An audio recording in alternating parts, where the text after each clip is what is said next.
But we begin tonight with Iowa's choice. Today, the winner of that state's Republican presidential caucuses, Donald Trump, spent a significant part of the day after, not in New Hampshire, as presidential history would suggest, but in a Manhattan courthouse for the beginning of a trial to determine how much he has to pay in damages to a woman he was found liable for sexually abusing and defaming. Let's just establish that straight away.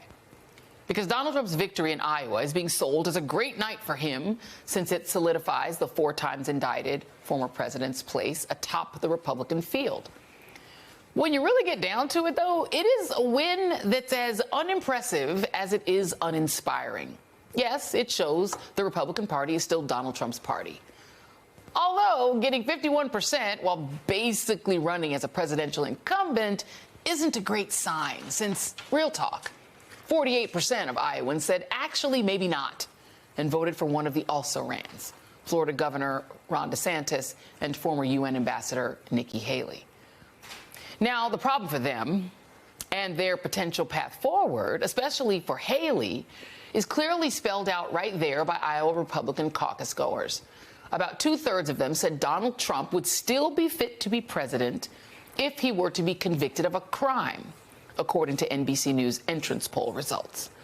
In fact, the majority of Iowa caucus goers who identified as very conservative said Trump would be fit to be president if convicted of a crime, along with a majority of voters who identify as white evangelical or born-again Christian, 57%.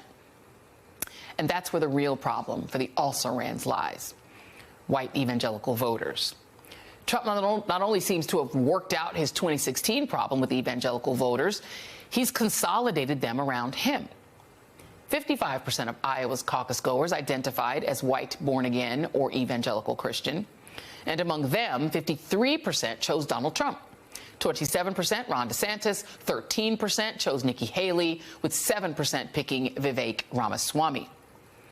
Iowa is one of the more evangelical states in the country, especially when it comes to Republican politics. That's not news. After all, Iowa Governor Kim Reynolds signed that state's 6-week abortion ban into law at the right-wing Family Leadership Summit, a must-stop for 2024 Republican hopefuls. But Iowa isn't the only state where white evangelicals are overrepresented in the Republican electorate, which, as we all know, does not reflect the country as a whole. That's not even a dig at white evangelicals. It's just math. 55% of Iowa Republican caucus goers said that they identify as white evangelical Christians. But according to Public Religion Research Institute, only 14% of Americans, 1/4 in general, are white evangelicals. However, they are heavily concentrated in the Republican Party. Where Trump didn't do so well last night was in the parts of Iowa that look more like the rest of the country. Nikki Haley handed him his only defeat in Johnson County, winning by a single vote.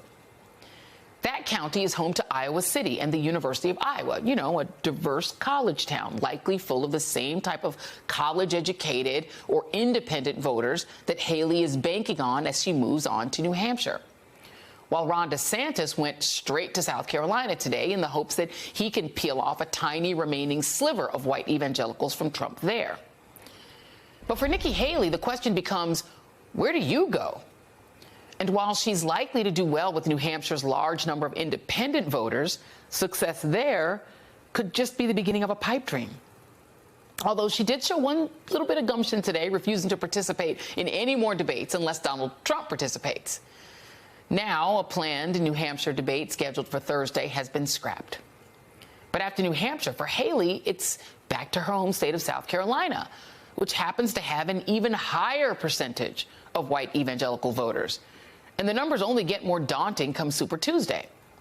But with white evangelical voters now fully embracing not only Donald Trump, but also trending toward a full-throated embrace of Christian nationalism, a stunning new ad from the Lincoln Project reminds us what that would mean for America.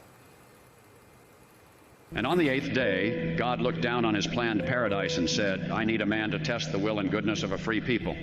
So God made a dictator. God said, I need a man who failed in everything but theft and broken promises to live in a golden palace and convince the poor he serves their needs. So God made a dictator. God said, I need a wicked man to lead the common folk with hatred and fear. So God made a dictator. God said, I need a corrupt man who is above the law and immune from justice. So God made a dictator. God said, I need a man who will use violence to seize power. So God made a dictator. God said, I need a man whose followers will call black white, call evil good, and call criminals hostages. So God made a dictator. God said, I need a man who breaks the faith of even his most godly followers and leads them to idolatry. Place him above me. So God made a dictator. Joining me now is Robert P. Jones, president and founder of the Public Religion Research Institute, and Tara Setmeyer, senior advisor to the Lincoln Project, who once served as a Republican communications director on Capitol Hill before leaving the party. It's your organization's ad, Tara, so I will let you start. It's a brilliant ad. Well done. Who is it aimed at? Who's the target audience? Well, the target audience is actually everyone, because I think that at this point, a lot of people are not paying attention. It's not necessarily the MAGAs who are in the death cult, the religious Christian nationalist death cult, because obviously they're unmovable. But it's to everyone else that isn't part of that, to get them to realize that this is real. This is something that people, millions of people in this country believe, and we need to juxtapose that image with what the choices are coming up in this election cycle. It's a binary choice. Donald Trump's campaign actually has been showing a similar ad called God Made Trump. That's why we responded. We said, oh, no. Yeah. Well, God also allowed for dictators, too. So let's show the blasphemy that is coming out of the evangelical right with this God complex that Donald Trump and his supporters are putting forth here. The evangelical church has failed this country. Not only have they failed America, but they've also failed Christianity. They are so far away from the Gospels of Jesus. Could you imagine if the evangelical church actually followed what they claim to preach in the Bible? We wouldn't have had 4 years of Donald Trump. We wouldn't have had an insurrection on January 6th. We wouldn't have had the cruelty that we saw with kids in cages. We wouldn't have this idea that character doesn't seem to matter anymore. Could you imagine the kind of country we would have had by now if evangelicals actually followed the Bible they claim to worship? Instead, they're following their God, their golden orange God in Donald Trump. And this is a way of us pointing that out. That brings us to you, Robbie Jones. Let me play for you first a Sioux County, Iowa evangelical voter, aforementioned, and a Trump voter, and then I'll play you a Nikki Haley voter. God picks unusual people to do great works, and I think he's picking Trump for a great work in our day. The evangelical Christians have bought, and by the way, I consider myself one, have come to the point where they believe that Donald Trump is speaking their kind of issues. They think they need somebody that can take on the, quote, libs, and so they've sold out. Is right, and how did we get here, Robbie? Well, to that last point, I think it's much more than owning the libs, right? It's a much bigger vision than that. And I think what we see here is, this tells us more, this relationship tells us less about Trump, and it tells us much more about who evangelicals think they are. And I think that is the bigger vision here that is becoming really nakedly exposed. And it is this claim, right, that this country is theirs, right? That they are the rightful inheritors, the rightful owners of this country. And as their numbers shrink, I mean, that's important to say, like as you said in the intro, they make up 14% of the country right now, but they are accustomed to being sort of the majority political demographic power in the country. And as those numbers are shrunk, we are seeing this desperate move here. And I think just want to agree here that it is time to sound the alarm, right? We can't just kind of be on the sideline thinking, oh, this is Trump being Trump, or it's a political sideshow. It is a two-person race, as Haley said, but not the way she means it, right? I mean, the Republican primary is over after Iowa, right? And what we have here now is one of our two political parties with a president who has an explicitly fascist agenda that he's trying to bring to America, and he's bringing it with the blessings of our most church-going constituency in the country, that is white evangelical Protestants. And what do they want, Robbie? What is it that they think they're going to get if they get the Trump dictatorship of their dreams?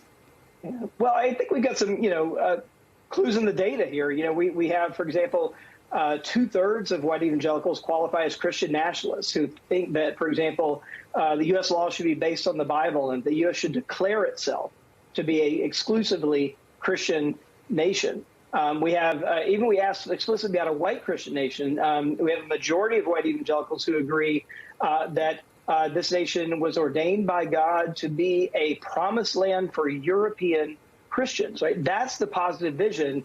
And if we listen to Trump, we hear that right in his recent speeches when he gave in New Hampshire, where he vilified immigrants as contaminants that were poisoning the blood of the country. He called them vermin, and they promised to screen out immigrants to bar those who don't like, quote, our religion, right? So this is this establishment of this ethno-religious white Christian America as the vision that he's promising to bring back.